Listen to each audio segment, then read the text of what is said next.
We begin with praise for Allah Azza wa Jal. We praise Him for guiding us to this great religion of Islam. And we know that were it not for His guidance, nobody would have been guided. We bear witness that He is Allah alone.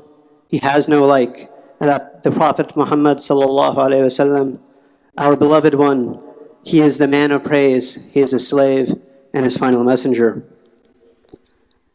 We praise Allah as well for gathering us on this day of Jum'ah, this day that reminds us of that first gathering, that day before we were in these bodies of ours that we are in now, when our souls were brought out from the loins of our forefather Adam alayhi salam. When we stood in witness before Allah Azza wa Jal, and Allah asked us, Alastu bi Rabbikum? And on that day we all testified, indeed you are our Lord.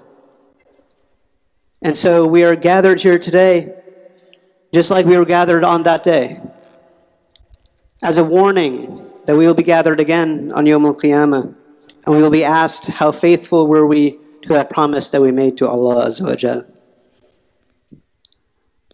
It's no difficult claim to make of Islam that mercy is the defining characteristic of our religion. When we begin in the name of Allah, the Merciful. Not just merciful once, merciful twice. Ar-Rahman, He who is possessing all-encompassing mercy. And Ar-Rahim, He who gives a delicate, subtle mercy to people. وَمَا أَرْسَلْنَاكَ إِلَّا رَحْمَةً لِلْعَالَمِينَ. Then Allah says, we do not send you, O Muhammad, O Prophet, except as a mercy to the worlds. One of his names, the Prophet ﷺ, is Ar-Rahmat al-Muhdat. He is the gifted mercy. He is mercy itself, gifted to us, brought to us in this world of ours. Those who study the first hadith that a person learns is known as al-Hadith al-Musalsal bil-Awwaliyah, is of Rahmah. Ar-Rahimuna yarhamuhum ar-Rahman, inna irham man fil ard yarhamkum man fis sama'. The All-Merciful shows mercy to those who are on the earth. Shows mercy, the All-Merciful shows mercy to those who show mercy. Show mercy to those on the earth, and He in the heavens, that is Allah, will show mercy to you. The word rahmah in Arabic linguistically requires a few things. It requires, firstly, somebody who is in need. It requires somebody who's lacking something, somebody who's yearning for something, that the person who has mercy will give to that person who is in need, the marhum. Then the person who is merciful needs to have knowledge and they need to have wisdom of how to fulfill the need of that person. They need to have intimate awareness. What exactly is it that that person needs, so that when they're feeling lost, they can be guided. Whenever they're feeling hopeless, they can be given hope. Whenever they're lacking something in themselves, they can be given exactly what they need. And the wisdom to give that gently. That is rahmah. Knowledge, wisdom, directed towards someone who is lacking. All of us as human beings are commanded to show mercy, not just have it in our hearts, but to show mercy, to reflect that divine trait of rahmah. That's what this hadith is telling us.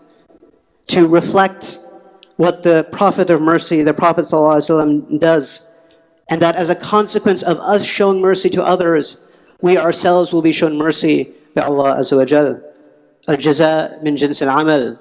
This is one of the core themes of the Quran. You will be rewarded in the same manner that you acted. As you treat others, so you too shall be treated by Allah Azza wa Jal.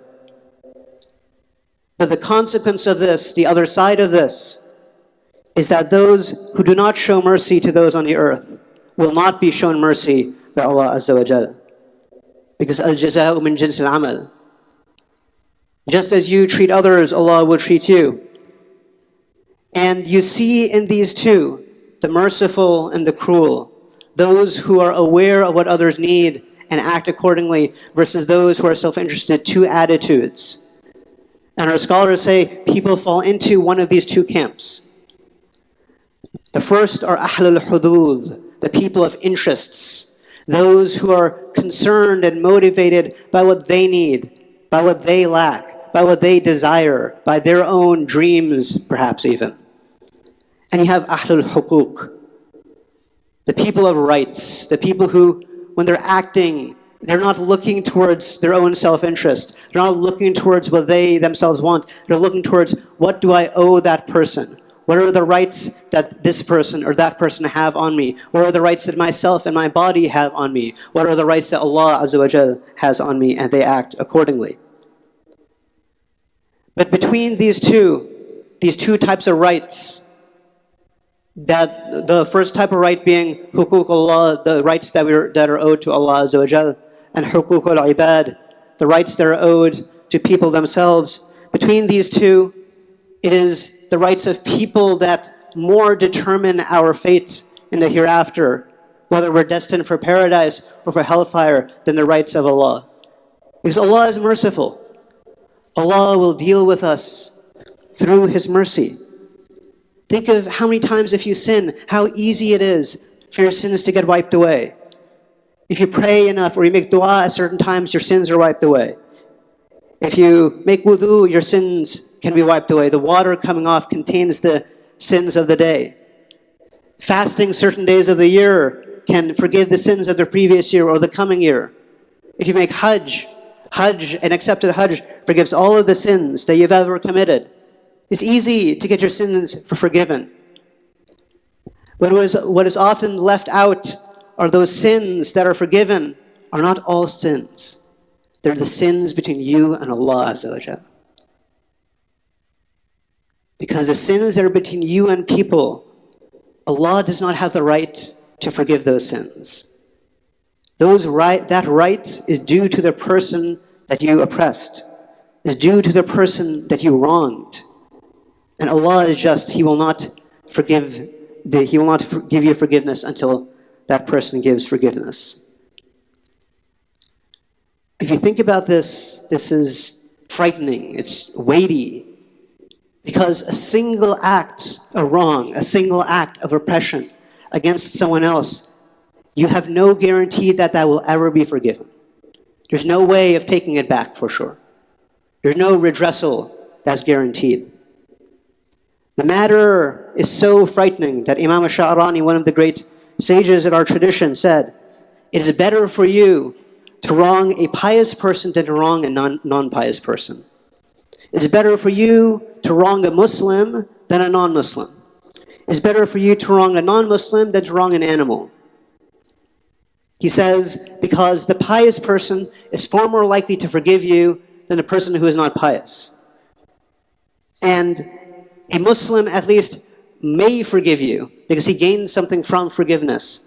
But a non-Muslim is not going to forgive you in the first place. And a non-Muslim, at least in principle, on Yawm al-Qiyamah, can forgive you. But animals cannot. They just do qisas. Whatever rights were owed to them are given back to them. There's equal retaliation on Yawm al-Qiyamah for the animals. A man once came to the Prophet ﷺ. He said, Ya Rasulullah, O Messenger of Allah, there is such and such a woman. She's spoken of because of how much she prays and fasts and gives charity. But يُؤْذِي جِيرَانَهَا بِلِسَانِهَا. She hurts her neighbor with her tongue. She backbites. The Prophet ﷺ said, لَا خَيْرَ فِيهَا هِيَ فِي النَّارِ. There is no good in her. She is destined for the hellfire. The man continued, Ya Rasulullah, there's another woman. She's spoken of because of how little she fasts, how little she gives charity, how little she prays. The only thing she gives in charity is this little bit of cheese. But she does not injure people with her tongue. She does not backbite her neighbors. And the Prophet ﷺ said, she is in paradise. So consider the two. The only distinguishing factor between these is whether the person fulfilled the rights of people or they failed in fulfilling the rights of people and instead oppressed people. That was the ticket to hellfire or the ticket to Jannah. أقول قولي هذا وأستغفر الله لي ولكم ولسائر المسلمين فاستغفروه إنه هو الغفور الرحيم.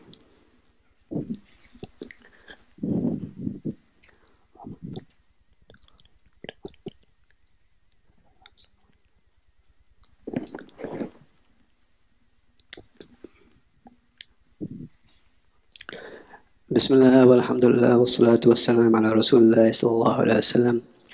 The Prophet sallallahu alayhi wa sallam said, كلكم راع وكلكم مسؤول عن رعيته. Each of you is a shepherd, each of you is a leader, and each of you is responsible for his flock. Each of you have duties towards people. You have people over whom you've been made responsible, and they have rights over you. And so the Prophet ﷺ then continues explaining, a governor is a ra'in, is a shepherd over his subjects, and he is asked about them. A man is a shepherd over the members of his family, and he is asked about them. A woman is a shepherd over her husband's home and over her children, and she is asked about them. Now, it's worth pausing here to consider what this word means again, shepherd and flock. What makes for a good shepherd? A shepherd is somebody that knows what is in the best interest of his sheep. He knows what do the sheep need to thrive, what do the sheep need to grow and to produce in the manner that they should produce. And then a good shepherd is the one who, based on that knowledge, acts with wisdom to produce that effect. A good teacher needs knowledge and wisdom. Knowledge of what is in the best interests of their students, and wisdom to bring that learning out from them, to get them to understand and grow and cultivate their intellect. Knowledge and wisdom is what makes a good leader. And these are the same qualities that make for rahmah. Knowledge of what is in the best interest of the flock, and wisdom to bring out that best interest from the flock. And Imam al-Nawawi says in his commentary on this hadith, كُلُّكُمْ رَاعٍ, that ri'ayah, leadership, shepherding people that you're responsible over, this means to consistently look towards how they can thrive and to bring it about.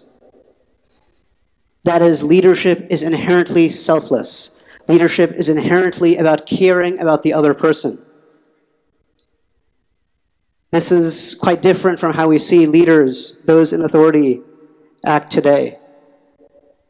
Our elected leaders, if we can call them that, do they act in the interest of citizens? Do they look towards how their citizens can thrive? Or are they people of hudud, people who are looking towards their own self-interest, how to enrich themselves? In corporations, what is a good leader? Is a good leader the CEO who's concerned about how can I raise the bottom line? How can I act on the basis of greed to enrich myself and the shareholders? Or is the good leader the one who cares for his employees and knows how to bring the best out of them to help them become better skilled at their craft? And I raise these examples because sometimes if we live in an environment where the examples of leadership and power and authority are only these negative examples, then sometimes these examples can come into our own communities and into our own families. Very often, parents may think that because Allah has put them in charge of their children, that their authority means that the only thing they need to do is make sure that they keep that authority, they keep that power, to keep their children in line at whatever cost. But that is not ri'ayah. Ri'ayah is to look to what does the children need? How do I nurture them? How do I discipline them? How do I raise them in a way that helps them grow into the best person that they can be and that they can be for society? Husbands, again, are husbands given authority over their wives only to keep that authority, only to reinforce that authority? through every act. If anything happens where the wife seems to do anything that displeases the husband, is it leadership to just bring her back into line? Or is ri'ayah something different? Is ri'ayah looking towards what can I do as a husband to guide the family, to lead the family, to bring out the best for everybody? I speak of this because we, unfortunately, in the Muslim community, there is an issue, and we're in October, the month of domestic violence, the month where we raise awareness about the domestic violence. And unfortunately, in our community, it is a serious issue. And it is a serious issue largely because we have forgotten what it means to lead. We've forgotten what it means to guide people, to take care of them, to nurture them, to come back to that place that we were created, where at the very top of the hierarchy, the very top of all leadership is Allah Azza wa Jal. He leads us, He guides us with mercy. And then in society, we all live in hierarchies. There are those that are above us, and that good leadership from them is when they guide us, when they take care of us. Everyone who is a leader is also led. And by seeing what it means to be led well and what it means to be led poorly is meant to cause us to reflect, to think about what it means to then be a good leader to those whom we lead. The bond between husband and wife, out of all relationships, is the most delicate and the most sensitive of relationships. Because within families, parents and children are related by blood. Outside of families, your manager, your boss, your elected leaders, they're interchangeable, they change all the time. But the bond between husband and wife is a lasting bond, but it's a bond that's not based on blood, it's a bond that's based on character. It's a bond that's based on recognizing that every act that is done is of great significance. That any moment of anger is not to be taken lightly, but it is to be taken in the sense that that you are harming your duty and your responsibility of leadership. Allah says that Allah commands men, "Ku anfusakum ahlikum nara," save yourselves and your family from the fire. And it's based on this responsibility that men have been given greater rights over women. To protect them, to guide them, because if a man does not, if a wife is not praying, then her husband is responsible to make her pray. If a woman have not sought knowledge of her fard ayn, her obligatory knowledge, the husband is responsible for creating an opportunity for her to do so. This is the basis of rights, responsibilities, guiding people towards what they need, making a way for them, and bringing about their own thriving. Allah says in His noble scripture, إِنَّ اللَّهَ وَمَلَائِكَتَهُ يُصَلُّونَ عَلَى النَّبِيِّ يَا أَيُّهَا الَّذِينَ آمَنُوا صَلُّوا عَلَيْهِ وَسَلِّمُوا تَسْلِيمًا اللهم صل وسلم على سيدنا وقرة أعيننا محمد وعلى آله وصحبه ومن تبعهم بإحسان إلى يوم الدين.